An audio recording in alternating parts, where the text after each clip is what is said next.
Welcome to Aubergine help video number 3. In this video we're going to explain how to choose images that will fit on your web pages or blog posts. There are 3 common image shapes. A horizontal shape, often known as landscape because that is the orientation most used for landscapes.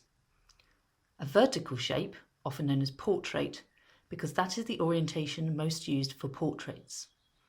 And square. The pictures you see on your website will often be designed as one of these orientations.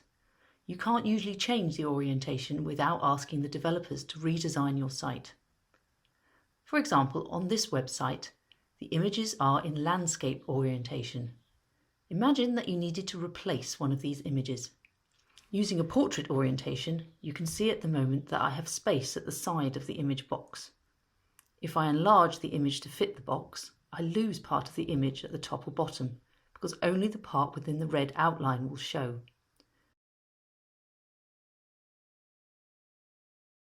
You can't stretch the image to fit because it will distort. Using an image with a square orientation is better, but when it's enlarged to fit the box, I lose some of the image. This might not be important in this particular example, but with some images, for example if this of someone's face, it might mean that the top of the head is missing. In contrast, you can see that when I use a landscape orientation, it's easy to make it fit the space perfectly. Some websites have images in a portrait orientation. This is popular with sites featuring people, clothing retailers for example. Using a landscape orientation, you can see that we either have space within the bounds of the image box, like this, or we lose the sides of the image. Using a square picture is less of a problem, but again, some parts of the image may not appear. In contrast, portrait-orientated images work well. Websites needing square images have similar problems for portrait or landscape images. There will always be some of the image not visible. Using a square image to fit the space is easy.